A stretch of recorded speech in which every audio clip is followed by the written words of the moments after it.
Don't confuse love with obsession. I did, and I ended up cursed. Call me Luciano. Not my real name, of course, and you can probably guess why. This story isn't something to be shared with pride. I'm writing it as a confession and a warning, so that if you're on the verge of making a similar mistake, stop before it's too late. It all started a few years ago when I met Manu at a college party in Charleston.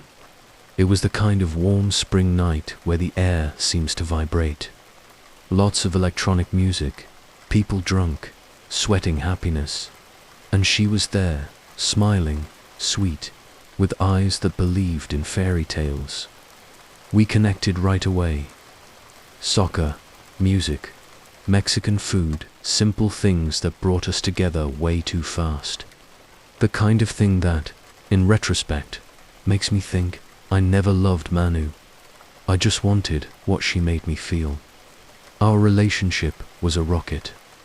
In less than a year, I proposed to her on the deck of a beachfront restaurant. She said yes, with tears in her eyes, and that night, we made plans for a life together. And then, Paula came back from studying abroad, Manu's older sister. She was studying out of state, in California, and wouldn't return until after graduation. Manu insisted she wanted to wait for her so she could be present at the wedding. 5 months, I said I'd wait, that it didn't matter. I'd wait my whole life for you. A lie. Everything changed at the airport. I went to park the car. Manu ran to wait for her sister at arrivals, and it was there, in the stuffy hall of Charleston International, that everything fell apart. I bumped into her. Literally, I knocked over one of her suitcases and reached out to help. When our eyes met, man, I swear, it was like someone sucked the air out of my lungs. Paula, tall, blonde, intense green eyes. She had the kind of beauty that doesn't seem real, you know? The kind you see in a shop window and don't believe actually exists. That smile broke me, and right there I knew I had made the wrong choice. In the car, Manu was so happy, and I was in another world. That night, we had dinner together, the three of us. Manu barely stopped talking to her sister, but I didn't hear anything. I just stared at Paula and thought, why wasn't it you first? I started losing sleep, dreaming about her, imagining scenarios where we were together. I hid it all the time, disguised it, pretended. But Paula was kind, polite, caring and distant. She never gave any sign of feeling the same way. But obsession doesn't care about reciprocity. The wedding came 3 days after Paula's arrival. Ceremony at the red brick church on King Street.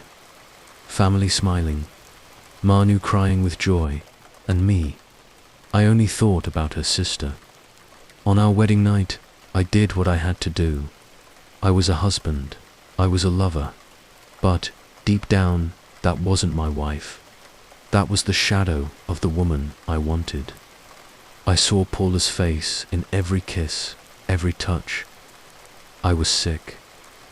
Over time, Manu got pregnant, and any good that was left in me vanished. I became bitter, aggressive. Every pregnancy craving of hers irritated me. I felt trapped as if I'd made the mistake of my life and was condemned to pay for it. Paula remained beautiful and unattainable, until one night, after an argument about strawberries, yes, strawberries, Paula came to our house. She knocked on the door, looked me in the eyes, and I knew that this was my chance. But what did I do? I tried, something unforgivable, and she rejected me. Cold, stiff, indignant. She called me crazy, said she would never love me, that I was betraying my wife, that it was disgusting. She destroyed me. From there, everything that remained in me shattered. I wanted to get rid of Manu, erase the history, start from scratch. I wanted Paula, and if fate wouldn't give her to me, I would take her. It was at this moment that the story changed from a mistake to a curse. I looked for help, the wrong kind of help. If you think the worst thing a man can do is cheat on his wife with his thoughts, you haven't seen what someone can do when they feel complete inside, and yet empty. After Paula rejected me, everything turned to coal. I didn't sleep, I didn't eat, and every time I looked at Manu, I only saw what was preventing me from being happy. My wife, pregnant with my child, was no longer a woman to me. She was an obstacle. That's when I made a decision. I crossed the line. I started by asking my work assistant, Bruno. He was one of those guys who know people who solve problems. I didn't need to say much. Do you know someone who does dirty work? I asked one night in the office parking lot. Bruno hesitated. He lowered his voice. There's a guy. His name is Vandrik. No one knows his real last name. They call him V. He does anything for a price. A week later, Bruno set up the meeting. We went to a more abandoned part of the city, near a rusty warehouse in the industrial area of Charleston. V was there, dark-haired, tall, cold-eyed, surrounded by two guys who didn't seem to breathe, just observe. So you're the one who wants to solve a problem, he said, bluntly. I went straight to the point. I said I wanted my wife out of the way, that I wanted an accident, no clues, no blood on my hands. And why? He asked, lighting a cigarette. Because, I took a deep breath. Because I love her sister. V gave a dry laugh. Damn, this is a good one. He didn't ask for justification, just the down payment. And he pointed me to a sorcerer. Yes, a sorcerer. V said that to make sure Paula felt something for me after the tragedy, it would be necessary to bind her, in her heart, in her mind, in her soul. I agreed, and that's how I met Alberto. This man lived in a dilapidated wooden shack in the middle of a forest outside the city. The house smelled of burnt wax, wet earth, and rotten meat. He greeted me as if he already knew me. Ah, so you're the idiot who thinks he can control love with magic. That was the first thing he said to me. I froze. You already know what I want. I know more than you'd like. And I'm warning you now. If you do this, there's no going back. But I had already crossed every line. I gave him a photo of me with Paula, an envelope with money, and the instruction that the work needed to be ready before next Tuesday, the day of Manu's doctor's appointment. The sorcerer handed me a small fabric bag sewn with red thread.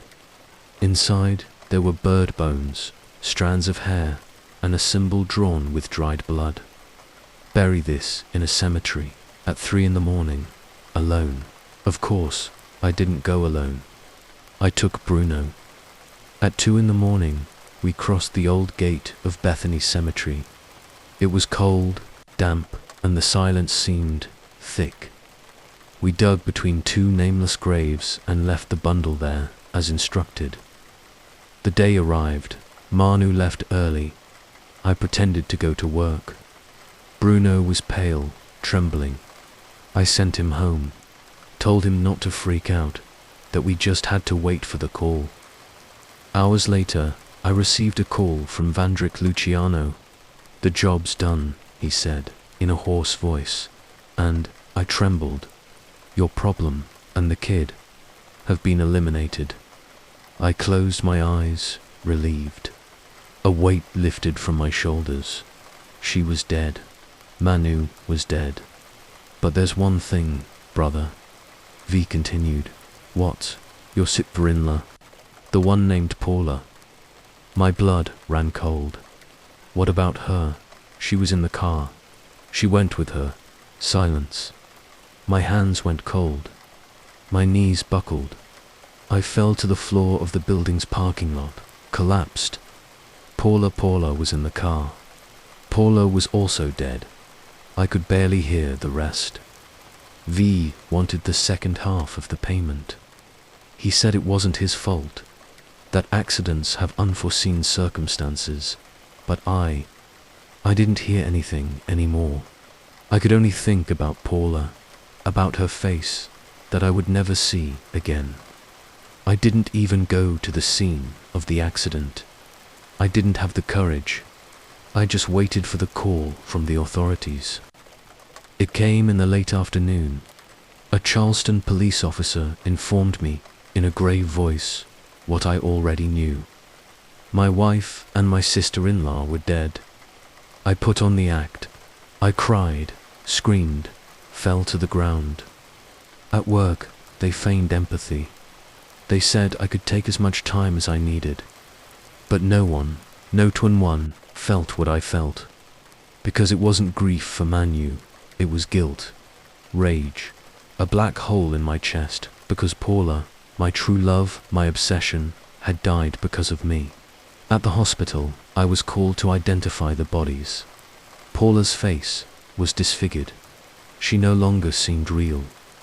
There were deep cuts on her face and neck, a strange symbol drawn on her chest, as if it had been branded with iron. That's when I remembered the sorcerer. Neither good nor evil will give you what you want. But I was too stupid to listen. Days later, during the wake, everyone's eyes burned me. No one knew what I had done, but it was as if they suspected. Bruno showed up at my house, tense, pale, nervous. Vandrick wants the rest of the payment. He's already sent 3 messages. Said you know what he's capable of. I'm not paying anything, Bruno. You don't understand what you're doing, Luciano. We're in deep shit. He killed Paula, I spat, with hatred. She was supposed to be mine. She was supposed to be alive. That was his mistake. Bruno looked at me in silence, and at that moment I realized, even he was afraid of me. Man, you need to disappear. If Vandrick catches you, he won't give you a second chance. But I didn't run, because part of me wanted to be punished, and the other part wanted revenge. I started dreaming about Paula and Manu, but it wasn't longing. It was nightmares. Paula looked at me with white, lifeless eyes. She smiled a broken, rotten smile. Manu appeared holding a faceless baby, a deformed fetus, and they said my name, whispered as if they were calling me, to the depths. I woke up sweating, crying, and every time, I smelled burnt flesh in the air. I went after Alberto, the sorcerer. I wanted him to undo everything, but when I arrived at his shack, he already knew, our boy. Did you really believe that fate could be manipulated? I didn't want this to happen. He laughed. But it did, because you wanted to play God. I tried to pay him to take away the nightmares. He refused. That, my son, is a curse. You're going to carry it. Your whole life. I went back home, isolated, without friends, without family. Bruno disappeared. No one ever saw him again. And then came the final night, 3 a.m.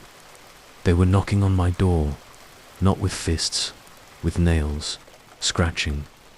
I ran to the window and, in the reflection of the glass, I saw Paula behind me. I turned around, and there was nothing. On the living room floor, something had written with black clay. Hell doesn't forget. I received one last call. It was Vandrick. Your time has come, Luciano.